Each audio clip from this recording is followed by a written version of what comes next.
When I was a young lad, I was orphaned by an evil leader of a new world order. After being found by my sensei, I was taught the ways of kung fu and friendship. Now I must destroy my nemesis in a steel cage, and there will be no disqualifications.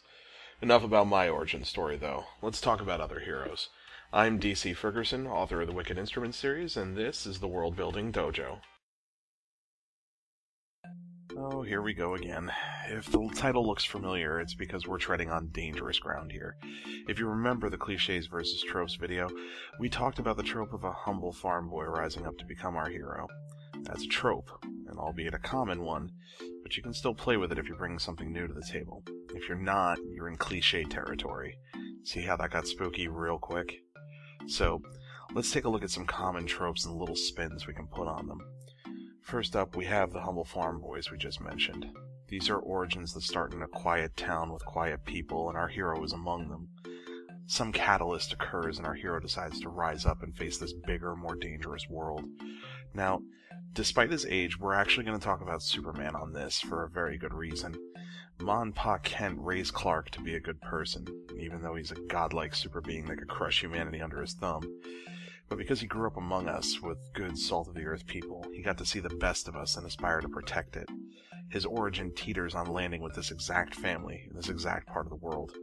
It's actually happened in the comics more than once, a reimagining what-if story, and the only thing that changes is where his ship crashes. He's been a Russian weapon, a villain, he's even been Batman. Next up we have the Avengers. No, not these guys. Avengers can be normal or exceptional to begin with, just like our farm boys, but their call to action is to avenge someone or something they've lost.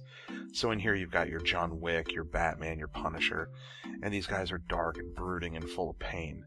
They're just a basket of mental scars from what they've lost. If you like this type of origin, there's nothing I can recommend stronger than the new Punisher series on Netflix.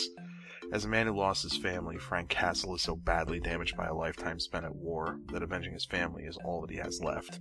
Another war to fight. It's painful to watch, and yet you can't help cheering him on. Next up, we have Chosen Ones. These are guys that have heroism foisted on them. So we've got Neo, Spider-Man, and Sarah Connor. Speaking of which, there is no better example of an original spin on the Chosen One than Sarah Connor in Terminator. She's an ordinary 20-something that will someday give birth to the leader of the human resistance against machines. So the machines send a Terminator back in time to kill her before she becomes the mother of the resistance. We're going to do a whole video on time-traveling craziness later this season, but if you know anything about time loops, you could actually argue that Sarah Connor only became strong enough to train her son to fight the machines precisely because they went back in time to kill her. Try writing something like that and not have it be a copy of Terminator. Then we've got the Redeemers. After years of having dirty hands, these guys get one shot to be a hero and put right all they've done wrong. That's going to be your Ant-Man, Finn, and oh wait, is that Jim Carrey there? Well, yeah. Jim Carrey's character in Liar Liar is our main character to look at here.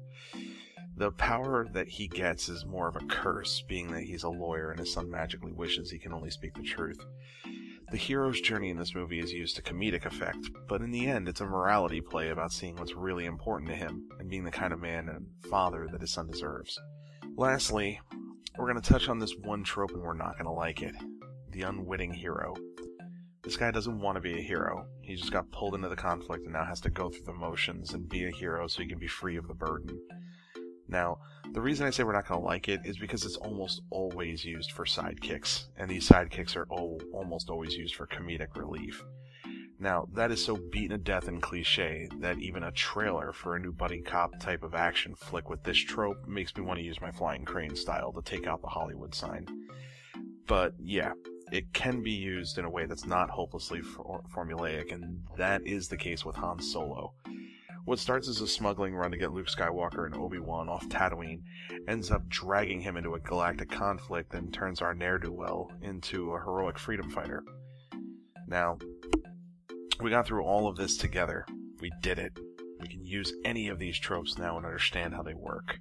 So let's talk about why we don't want to use any of these.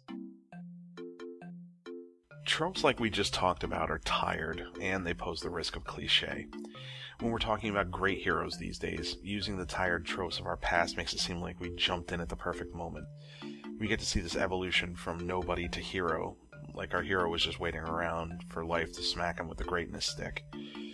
Remember, we want our heroes to feel like they're a real person, and real people have history. I'm going to jump to examples in a moment, but what we're looking at here is questions that we can answer easily versus questions we're not allowed to ask. This is a sliding scale. On the far end of things, let's ask, what was Peter Parker doing before he became Spider-Man? Well, he was being a big, huge science nerd and a regular kid raised by his aunt and uncle. It's too neat. What was Neo doing before he became the One? He was scraping by through his dead-end job in a cubicle, always knowing that some truth was eluding him. See? It's too neat. On the other end of the spectrum, let's take a look at First Blood. John Rambo is a Vietnam veteran, wandering the U.S. as a drifter until one day crossing paths with a sheriff on a power trip that finally pushes him over the edge. What was Rambo doing in the military before this movie started? Well, that answer is really elusive. It gets danced around, hinted at, it teases you with knowing that Colonel Troutman wants to help the sheriff bring in Rambo alive before the monster Troutman made of him is unleashed. We get an idea he was elite, best of the best, a killer, and paired with this heartbreaking soliloquy at the end, we know he's seen and experienced things we can't imagine. That is what is so great about him. And by not going to the very beginning, the exact moment the normal guy became hero, we can hang back, be elusive, not spell everything out to the audience. We can have history to the character, some of which is relevant to our plot, and some that isn't, because that's what real life is. We just so happen to have a particular set of skills, and you just messed with the wrong person. You'll understand why over time, and it's not going to be a one-sentence answer. By the way, since we're talking about Rambo, you can make a good case that antiheroes got so popular as a kind of counter to all these tropes we talked about. We get to have the best parts of the tropes with none of the cliches. Like we can have a guy whose hands are dirty, but he doesn't seek redemption, he wants revenge. He can fight fire with fire. His ends justify his means. He can even break the fourth wall and talk to the damn camera, apparently. The big thing about antiheroes, though, is we meet them in the middle of their story. Their origins are a life spent in some kind of pain, be it physical or mental. They've been tempered in fire and it's left scars on them. We see this not just in their actions, but in their outlook, the value they put on life, or lack thereof. And if we're comparing our heroes on relatability, well, just look back at our buddy Superman. He encapsulates the best of what humanity has to offer with the powers of a god. You can't aspire to be a Kryptonian. But Frank Castle, a highly decorated soldier that's seen the horrors of war, takes revenge for his loss against the man that justice can't reach but a bullet can. That's not necessarily something we can all relate to, but it's far more human than solar-powered space gods. For a great example here, we're going to go with Michael Douglas's character in Falling Down. After his car breaks down on the highway, losing his job, facing a divorce, he starts walking across Los Angeles to get to his daughter's birthday party. With each encounter he has with people along his journey, his character falls apart at the seams, becoming increasingly violent.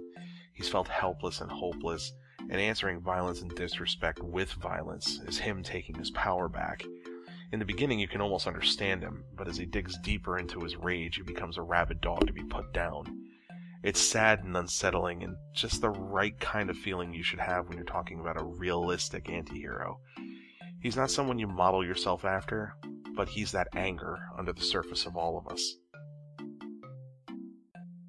Sometimes the hero's journey isn't quite so obvious. These origins are a joy to watch because the path that we're following isn't filled with tropes, so a lot of the predictability of the story is taken away, and that can be a good thing when done very well. Now, we don't all have 8 seasons and 5 gigantic epic fantasies worth of material to draw from, but look at our path of our buddy Jon Snow here in Game of Thrones. When you watched the first season, you were looking at Ned. When you watched the second, it was Daenerys and Robb. Third, all eyes were on Tyrion. The whole while, you've been watching an origin story of how Jon Snow becomes King of the North and mankind's last hope. He kind of snuck up on us a little bit, didn't he? Where the unwitting hero is usually a sidekick and comic relief, the slow tempering of a side character into full hero mode is a sight to behold. This is the hero we didn't expect, but we get it. They belong in the role because we've watched them earn it, and we didn't even know. And since we love the deep cuts here, Let's talk about the off-maligned M. Night Shyamalan and his movie Unbreakable. Oh wait, maybe we shouldn't. Talking about how our protagonist becomes a hero kind of betrays the pleasure of watching it unfold. If you haven't seen it, go watch it right now so we can talk about it. I'll wait. Okay, so you've had me on pause for like a good 2 hours, and now we can discuss it. What starts as an unexplained or supernatural mystery in a very real and modern setting turned into a comic book superhero movie at the end. We were even being told we were on the hero's journey with all the comparisons to comic books, and still our main character was elusive. Say what you want about some of his work, but Unbreakable is a great example of an invisible path to heroism. The origin story of our hero can be a joy to watch or a chore. Classic tropes easily become cliche and make the ride predictable, so don't be afraid to play with them or toss them out entirely to forge a new path. Don't forget to check out all of my latest videos at artofthearcane.com, where you can also sign up for my newsletter and hear about the Wicked Instruments series. Check out all sorts of cool stuff. Help out the Master of Kung Fu and Friendship by hitting that like and subscribe button to hear about new videos. As always, I'm DC Ferguson. Now have fun and get crafting.